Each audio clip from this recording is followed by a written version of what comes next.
Sudah 1 bulan ini aku bekerja sebagai sopir di rumah bos, Pak Mario. Orangnya sangat baik, kadang-kadang malah kelewat baik. Namun di balik kebaikannya itu, beliau menyimpan hasrat yang selama ini ia pendam sejak bertemu denganku. Pak Mario ingin melihat burung perkututku. Inilah kisahku. Lewat seorang teman yang juga pernah menjadi sopir Pak Mario, akhirnya aku bisa bekerja sebagai sopir pribadi Pak Mario. Pak Mario memiliki pabrik rokok dengan puluhan karyawan. Sopir sebelumnya dipindahkan dan menjadi sopir gudang.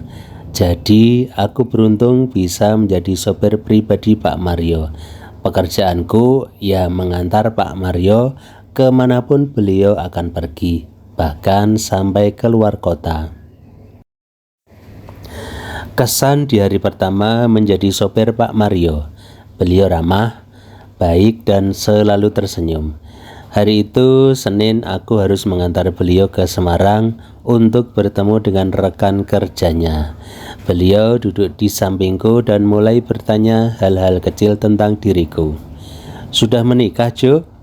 tanya Pak Mario. Aku menjawab belum. "Loh, kenapa? Umur 30 tahun kan sudah waktunya menikah," katanya lagi. Aku tertawa. "Mungkin belum ketemu yang pas, Pak," jawabku. Pak Mario tertawa. "Jangan terlalu banyak pilih, Jo. Nanti kamu dapat yang berkumis loh," kata Pak Mario sambil menepuk pundakku. Pak Mario kemudian bercerita tentang awal pertemuan dengan Bu Mario yang kini sudah menghasilkan 2 anak yang beranjak remaja. "Kami dulu dijodohkan," kata Pak Mario. "Tapi ndelalah mereka memang benar-benar jodoh sampai sekarang." "Tapi nasib orang memang beda-beda ya," kata Pak Mario lagi sambil memegang bahuku. "Yang baru ketemu bisa menjadi pasangan yang langgeng, yang sudah pacaran bertahun-tahun bisa juga berpisah." "Iya Pak Mario, betul itu," jawabku. Aku menikmati tangan Pak Mario yang masih mengelus pundakku. Pak Mario berumur 50 tahun lebih dengan perut buncit seperti perempuan hamil 5 bulan. Wajahnya bersih dengan kumis yang senantiasa dipangkas pendek dan rapi. Rambutnya pendek, agak bergelombang. Dengan celana jeans dan baju yang selalu dimasukkan, beliau tampak gagah dan berwibawa. Hari itu aku benar-benar menikmati pekerjaanku sebagai sopir Pak Mario.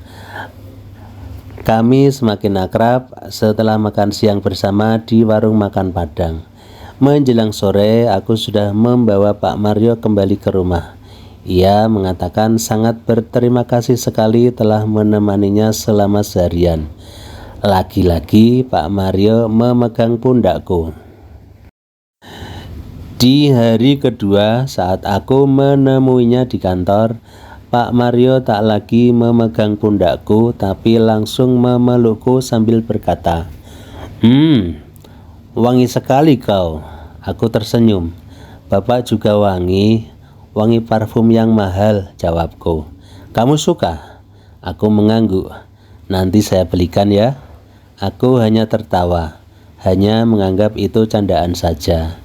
Hari itu aku harus mengantar Pak Mario ke Semarang lagi dengan suasana yang lebih asyik.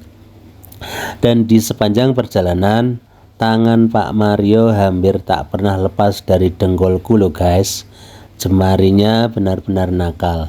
Dari dengkulku lalu pindah lagi ke bahuku, kemudian leherku. Ia menyentuhkan punggung tangannya ke daguku. Lalu aku memberanikan diri memegang tangan Pak Mario.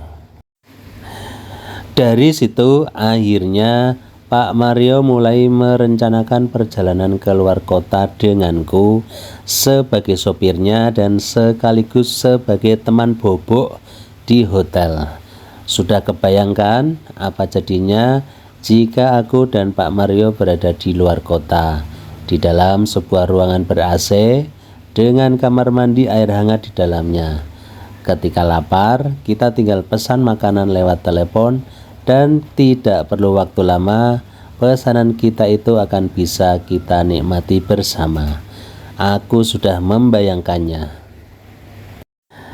Di hari kedua itu, aku dan Pak Mario menjadi semakin dekat, bahkan teramat dekat.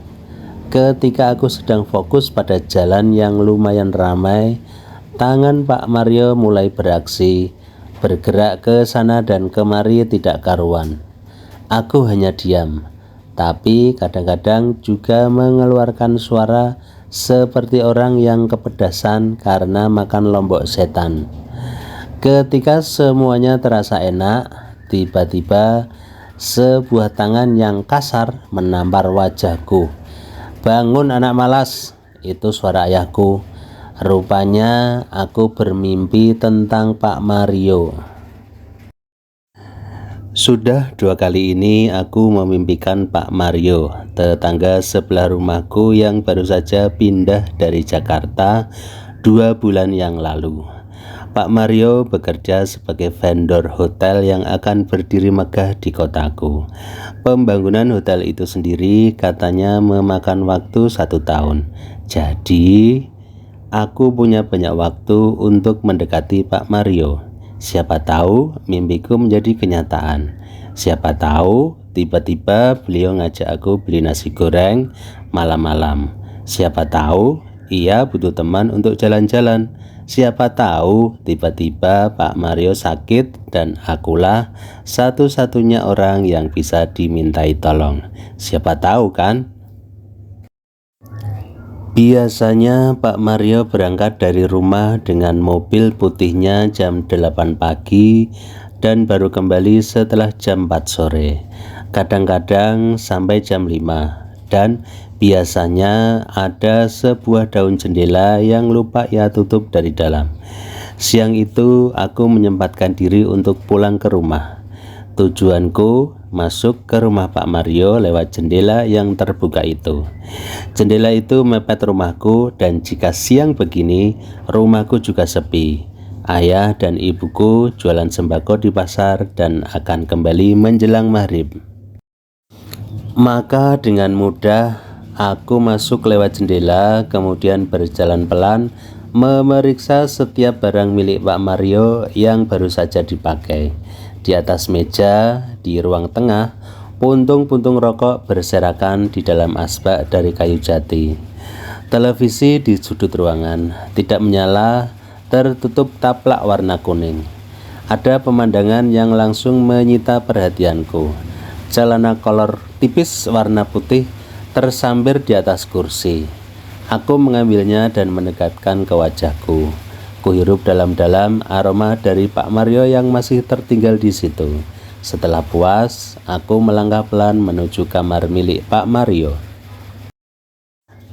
Pintunya tidak dikunci, maka dengan sangat mudah aku masuk dan menemukan beberapa barang pribadi Pak Mario yang berserakan di lantai. Ada CD putih habis dipakai, ada beberapa uang koin 500-an rupiah, ada permen karet yang sudah kumal. Tentu saja aku memilih mengambil barang berwarna putih habis dipakai Pak Mario itu dan mendekatkannya ke wajahku. Lagi aku menghirup aroma milik Pak Mario yang tertinggal di situ.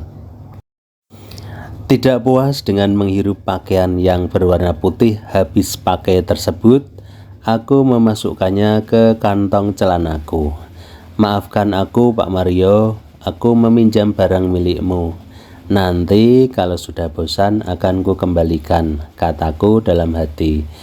Masih berada di dalam ruangan pribadi milik Pak Mario, aku menjatuhkan tubuh di atas kasur yang empuk. Kasur yang digunakan Pak Mario untuk tidur. Aku meraba spraynya yang berwarna biru tua, lembut dan wangi. Lalu aku meraih bantal dan memeluk bantal itu. Wangi. Bangkit dari kasur, aku menghampiri lemari dari kayu jati yang ternyata tidak dikunci. Di dalam lemari ada pakaian Pak Mario yang ditata rapi. Baju berkumpul dengan baju, celana panjang berkumpul dengan celana panjang, Kaos ditumpuk sendiri di bagian bawah, dan pakaian dalam menempati ruang paling bawah. Juga ditata begitu rapinya. Banyak sekali. Mungkin Pak Mario ini mengganti pakaian dalamnya sehari sekali, sementara aku 5 hari sekali baru ganti. Begitulah. Entah mengapa aku tertarik dengan pakaian-pakaian dalam milik Pak Mario ini. Aku menyentuhnya dan menghirupnya lagi dan lagi. Siang itu aku keluar dengan aman lewat jendela, lalu menyelinap masuk ke rumahku lewat pintu belakang. Kira-kira 30 menit kemudian mobil putih milik Pak Mario datang dan berhenti di depan rumah. Tumben-tumbennya Pak Mario pulang jam segini. Aku bisa melihat beliau masuk rumah sendirian, kemudian sepi. Tak ada lagi suara yang bisa kudengar dari rumah Pak Mario. Aku baru saja merebahkan tubuh di tempat tidur ketika mendengar pintu depan diketuk orang. Pak Mario ternyata. Ada apa ya? Dengan hati dak-dikduk, ku buka pintu. Pak Mario? Pak Mario tersenyum manis sekali, lalu menyerahkan kantong plastik yang ternyata berisi lontong sate ayam. Masih anget. Ini untuk kamu, kata Pak Mario. Tadi mampir di alun-alun, ingat sama kamu. Ya ampun, ini bukan mimpi kan? Ini nyata kan? Ku terima lontong sate ayam yang masih anget itu dengan hati yang dipenuhi bunga. Dari bunga di pinggir jalan sampai bunga bank. Pak Mario meninggalkan rumahku sambil tersenyum, sambil melambaikan tangan. Sore itu aku mengurung diri di dalam kamar sambil makan lontong sate ayam pemberian Pak Mario. Aku mengabaikan panggilan ibuku yang baru datang dan menyuruhku bangun karena sebentar lagi maghrib. Sampai akhirnya pintu kamarku digedor-gedor. "Johan, ada yang mencarimu," teriak ibuku. Lalu pintu kamarku buka dan ibuku sudah berdiri dengan mata melotot. "Ada apa Pak Mario mencarimu?" Aku hanya menggeleng. Namun dalam hatiku sudah dak-dikduk tidak karuan. Jangan-jangan ia tahu aku telah masuk rumahnya dan mengambil daleman putih miliknya yang habis pakai itu. Tamat sudah riwayatku. Pak Mario langsung tersenyum ketika aku muncul dari balik pintu. "Jo, malam ini kamu ada acara enggak?" Aku menggeleng. "Enggak ada Pak." "Kalau gitu nanti temani aku ya, jalan-jalan. Lihat-lihat keramaian kotamu ini. Takut tersesat," kata Pak Mario lalu tertawa. Manis sekali tawanya. "Boleh Pak, mau banget," kataku sambil mengangguk-angguk. Dan begitu Pak Mario pulang, aku langsung masuk kamar kemudian memandangi wajahku di cermin. Ini bukan mimpi kan? Beberapa kali ku tampar wajahku sendiri dan merasakan sakit. Jadi ini memang tidak mimpi. Segera, tidak menunggu waktu lama, aku langsung mengganti pakaian dan menyemprotkan sedikit minyak wangi, lalu bergegas keluar kamar. Aku duduk di depan rumah sambil sesekali mencari-cari keberadaan Pak Mario.